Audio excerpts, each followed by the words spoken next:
Good morning! Ako'y pupunta ng rooftop, magsasampay.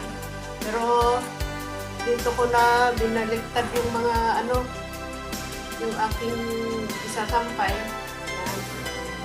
Binaliktad ko. Bakit nga ba binabaliktad? Karamihan, binabaliktad yung yung lalakhan bago isampay.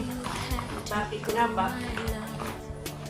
Dahil kapag hindi babaliktarin,